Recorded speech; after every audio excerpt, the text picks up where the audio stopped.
Final Fantasy has a bit of an identity crisis going on right now. Let's talk about it. With Final Fantasy VII Rebirth on the horizon and 16 in the rearview mirror, two main styles of Final Fantasy have kind of creeped into the picture here. We have the more dark and, well, grim story that is Final Fantasy XVI, and we have the emotionally jam-packed narrative that is Final Fantasy VII Remake and Rebirth, but intermixed with a bunch of levity and side content that can range from a nice little chuckle to absolute wacky silliness. And I think the main point of differentiating between these two titles is the tonal consistency. Now, what do I mean by that? Well, a tone for a game is kind of how the game feels overall. Whether the game's overly sad, happy-go-lucky, epic, or whatever. The tone for a video game story can be very important. It can help add a sense of immersion or just add another little piece to the puzzle of the whole formula that is the game, and what it's trying to distill to the player. Now, Final Fantasy main stories have kind of ranged between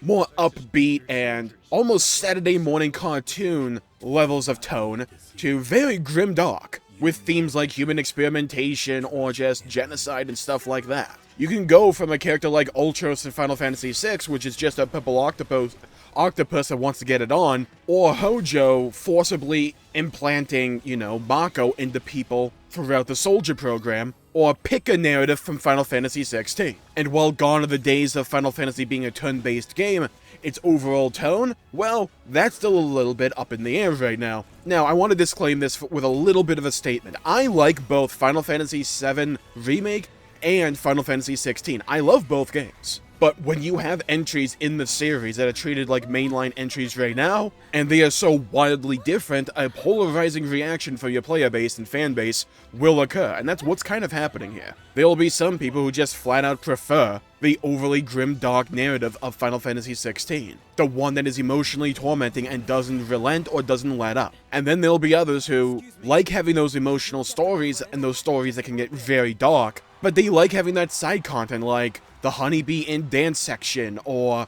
whatever the gold sauce is about to be in Rebirth. Jam-packed with mini-games and lightheartedness in the side content that's not afraid to be a little bit comedic from time to time, but can still have those moments of emotional resonance. And honestly, if I had to pick one, I would go with Final Fantasy VII style here. I loved 16, I absolutely did. It's arguably my game of the year for 2023. That's how much I enjoyed the game. However, if it had a weakness, I would say that its side content, most of all, doesn't necessarily feel like Final Fantasy. And I think that can be a condemnation depending upon your point of view. It's all down to personal preference.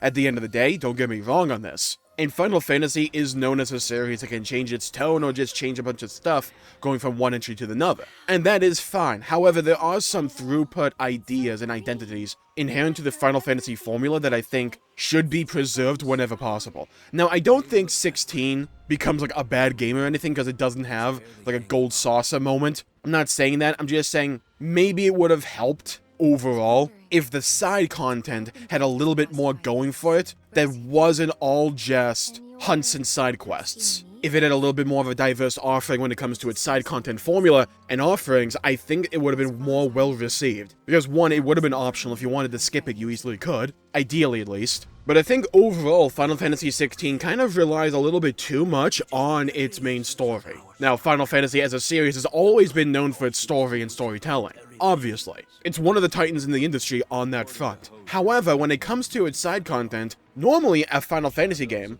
at least from like 7 onwards, normally had some kind of pillar for the side content. Like that one piece of content you can really sink your teeth into and just diversify your gameplay experience rather than just go story, story, story. 7 had the Gold Saucer, 8 had Triple Triad, 9 also has a card game, 10 has soccer but underwater, 14 has the, Gold Saucer again, 15 has arcade minigames in the diners, but 16 really doesn't have anything like that. And for me, I do think that is a detriment to the overall experience. Because when I think of Final Fantasy, I think of those elements. They're not the entirety of the formula, but they're part of it for me. Now, I think there's absolutely room for both Final Fantasies that are a bit more lighthearted on the whole, like Final Fantasy VII, which can still get really dark and macabre, but on the whole, they are able to interweave more comedy and stuff like that into the main story. I think there's a room for that, and I think there's also room for a story more in line with the tone of Final Fantasy 16. I just think that if they're going to do a story or a game like 16 again, they need to expand on the side content. I think with 16, they tried a little bit too hard to be tonally consistent, to where even when you're doing the side content, it doesn't really let up from those dark overtones. That can help with immersion, but I also don't think that immersion necessarily has to be harmed if you do some side content or have some kind of mini-game in there. So the whole Final Fantasy dilemma, which should they go for? If they had to pick one, I would argue stick with Final Fantasy VII style, where you can have these emotionally driven storylines with a bunch of themes and messages, but you can interweave it with comedy, bouts of lightheartedness, and just silly wackiness, because I think that's one of Final Fantasy's strongest aspects to it. Scale, multiple kinds of experiences, and bouts of side content. I think those are some of the great elements of Final Fantasy's formula. But this is the real world, and the good thing is, we don't have to just pick one style. I like both styles. I think they both have their merits and their strengths.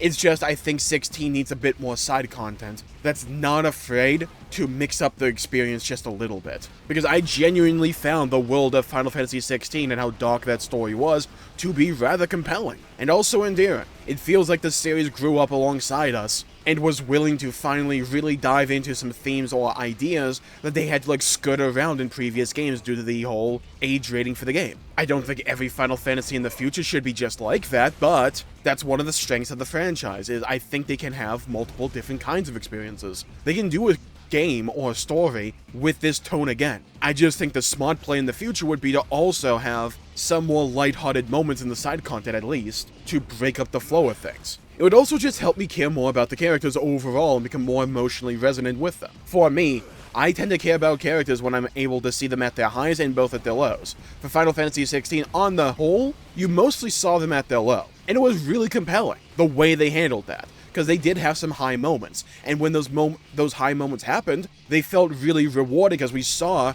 those characters go through pretty much literal hell to get to those moments. And it was a lot of payoff. That can work. That can absolutely work. And I think 16 is unique in the series in the way that it tackles those moments, and the way that it tackles that style of game and that style of story. That is not something to be shunned about, in my opinion. I think that's something to be treasured, but also analyzed and studied. What worked, what didn't, how did it work? There's a lot of compelling discussion to be had in that regard.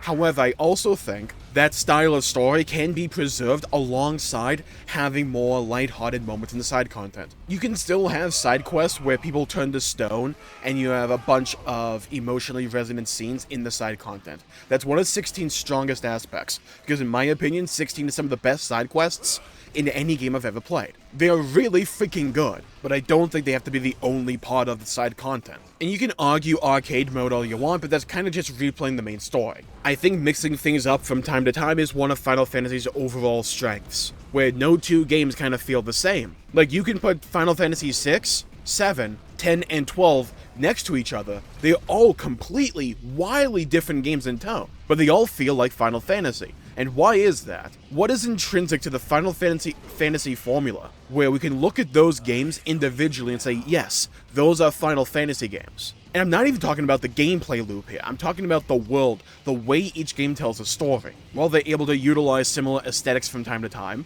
similar names, similar types of monsters, the music sounds great, but also sounds Final Fantasy as well. There's a lot of individual smaller moments and aspects that goes into making a Final Fantasy game that people will value differently from person to person. Some people may genuinely value that party-based gameplay, and to them it might be paramount to the Final Fantasy formula. Personally, I like it, but for me, I didn't think 16 was any worse off because you only played as Clive. But to someone else, that could have been a legitimate critique for them that took away from the overall experience. To someone else, they may not even remotely care about the side content. When they play a Final Fantasy game, they may never even touch it. They may just beeline the main narrative and only do that. So to them, 16's side content is irrelevant because they weren't gonna touch it to begin with. Or if you're someone who likes to 100% a game, and you like having those side quests and those side content like the Gold Saucer or Triple Triad,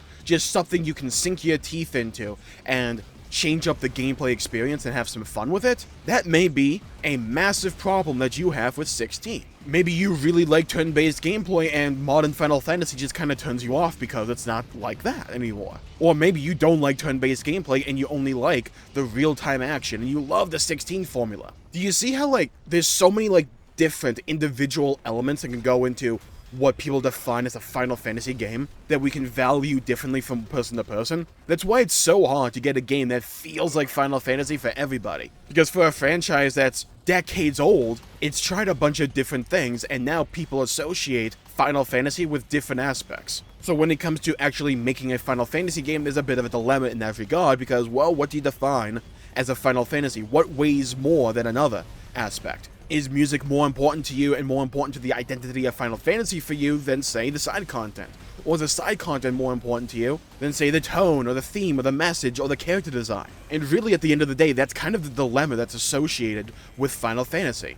What do you even consider to be a Final Fantasy formula? For me, I think side content may not be important for everybody, but I do think it's a part of the formula. And I think for me, having those diversifying experiences in the game, and the game not being afraid of juggling big, bombastic, epic moments and scale to them, like the icon fights in Final Fantasy 16, Adamantoise from 15, the Kefka fight from Final Fantasy 6, or pick a moment from 7, stuff like that. I think you can interweave moments like that alongside emotionally resonant and slow scenes of character development and emotional gravity alongside bouts of lightheartedness and just having fun with it. Because I think having fun with it is a part of the Final Fantasy formula to me, and it's something that I value a great deal. I love Final Fantasy 16, absolutely. Like I said at the top of this video, it's probably going to be my game of the year for 2023. That's how much I enjoyed the game. But I think there are elements that could be improved upon it. And I think if we're going to go for a style of game like 16 in the future,